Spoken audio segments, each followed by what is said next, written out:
atribut.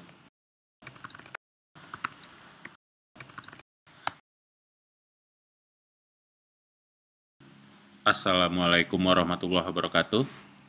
Pada video yang kedua ini kita akan membahas tentang atribut. Atribut pada sebuah kelas itu merupakan data yang nantinya akan ada pada setiap objek-objek yang dibuat dari kelas tersebut. Kita bisa kasih contoh seperti analogi kita pada materi di video sebelumnya ya. Misalnya saya punya rumah. Nah, saya buat rumahnya. Nah, di rumah ini tentu saja ada atribut seperti panjang bangunan, lebar bangunan, luas bangunan, banyaknya pintu, nama pemiliknya, harga rumahnya, seperti itu. Jadi bentuknya adalah data, itulah atribut. Bentuknya adalah data-data. Nah, dalam pemrograman, Anda harusnya sudah tahu bahwa ada yang namanya tipe data. Tipe data itu contohnya integer, string, float, ataupun boolean. Integer ini adalah bilangan bulat, string ini adalah kumpulan karakter-karakter, baik itu huruf ataupun angka ataupun simbol, termasuk spasi. Float adalah bilangan desimal atau bilangan berkoma, sementara boolean adalah true or false, sebuah ekspresi biner. Nah, langsung saja kita masuk ke pemrogramannya, kita buka NetBeans. Di dalam Java, atribut itu seperti apa sih? Sebelumnya kita sudah punya kelas rumah yang kosong. Nah, ini kita isi dengan atribut seperti misalnya harga, yang tipe datanya kita buat integer, lalu lebar bangunan, ini tipe datanya float, lalu panjang bangunan, lalu jumlah tingkat, string, nama pemilik,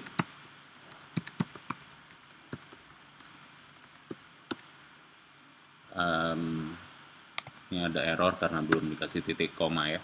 Jadi biasanya kalau di dalam NetBeans Anda bisa menemukan error di sini. Kalau ada tanda seru merah ataupun ada simbol-simbol warna merah, itu berarti error. Kuning itu berarti seperti ada yang itu tetap berhasil dikompil, namun mungkin ada yang salah penulisan gitu kalau kuning. Dan boolean misalnya sudah laku atau belum. Oke, ini adalah atribut yang saya buat. Masing-masing punya tipe data. Coba kita bikin di objeknya, kita assign atau kita buat atributnya. Kita berikan datanya. Misalnya untuk objek rumah 1, tinggal begini ya, cara mengaksesnya tinggal diberi titik setelah mengetikkan nomor nama objeknya. Rumah 1 dot harganya misalnya 300 juta. Rumah 1 dot nama pemilik ini harus string. Misalnya Budi. Rumah 1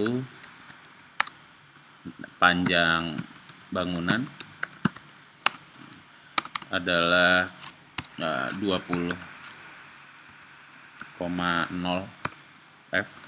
F ini menunjukkan float ya. Cara penulisan data float memang seperti ini. Ada F-nya di belakang. Rumah 1 dot lebar adalah 15,5 float. 15,5 meter ya. Bisa kita asosiasikan dengan meter. Sudah laku atau belum? Belum. false. Nah, seperti ini ya contoh untuk pembuatan atribut. Oke. Nah, rumah 2 ini pada materi sebelumnya, pada video sebelumnya kita buat rumah 2 ini tanpa konstruktor. Kalau objek dibuat tanpa konstruktor, apakah bisa dibuat atau dimasukkan data atributnya? Mari kita coba. Rumah 2.harga adalah 200 juta. Oke, ternyata ada error karena sebenarnya rumah 2 ini ya singkatnya ya belum selesai. Jadi memang tetap harus dibuat konstruktornya. Rumah 2 adalah objek baru dari konstruktor rumah. Seperti ini. Baru hilang errornya ya. Jadi memang harus seperti itu. Ini juga akan terjadi nanti pada mobil 2. Memang objeknya dibuat oleh komputer, namun dia belum selesai gitu. Belum bisa diakses. Tapi kenapa ya ada objek yang bisa dibuat tanpa dikonstruk gitu ya? Mungkin ada nanti kasus-kasus di mana Anda perlu membuat objek tapi tidak perlu mengkonstruk objek tersebut gitu. Jadi objek kosong gitu ya. Mungkin saja akan terjadi seperti itu. Kenapa kita harus mengkonstruknya kalau memang tidak ada datanya? Jadi memang kita buat objek kosong gitu.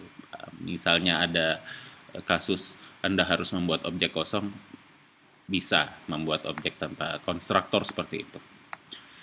Oke, jadi apakah harus semua atributnya dibuat, didaftarkan datanya gitu ya? Tidak. Jadi ini saya seperti yang bisa dilihat di sini, saya untuk rumah 3 tidak membuat satupun atributnya, tidak saya isi datanya. Rumah 2 hanya harganya saja yang saya isi datanya, sementara rumah 1 ada 5 data, sementara atributnya totalnya ada 6. Jadi nggak masalah, tidak semuanya ada diisi datanya. Yang jelas pastinya yang tidak diisi nanti nilainya akan menjadi 0. Gitu. Dengan ini di run, otomatis objek-objek yang sudah kita isi atributnya sudah ada datanya. Namun memang mungkin karena memang kita belum mendefinisikan outputnya apa, jadi kita nggak bisa lihat apa-apa, tapi yang jelas objeknya sudah terisi data atributnya yang akan tersimpan di RAM komputer. Nah, build-nya sudah sukses, build-nya sudah successful, namun memang tidak ada pesan apa-apa karena memang tidak kita buat programnya untuk menampilkan pesan apapun dari objeknya. Namun di sini sudah bisa kita lihat bahwa seluruh atribut yang kita daftarkan, yang kita isi pada objek-objeknya sudah sukses dibuat. Untuk atribut biasanya untuk penulisan itu ditulis dengan huruf kecil semua di seluruh frase katanya seperti ini. Apakah boleh ada huruf besarnya? Boleh saja sebenarnya. Misalnya rumah 2 jumlah tingkat itu misalnya saya buat ada huruf besarnya.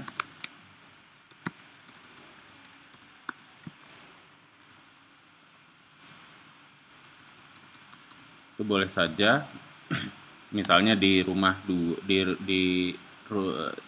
misalnya di jumlah tingkat saya buat T-nya huruf besar seperti ini atau N di nama pemilik N-nya huruf besar, itu tidak akan memunculkan error, tapi untuk penyeragaman saja memang ada aturan tidak tertulis untuk membuat nama penulisan dari atribut itu menggunakan huruf kecil semua seperti itu. Itu saja untuk materi tentang atribut. Selamat belajar. Terima kasih atas perhatian Anda. Assalamualaikum warahmatullahi wabarakatuh.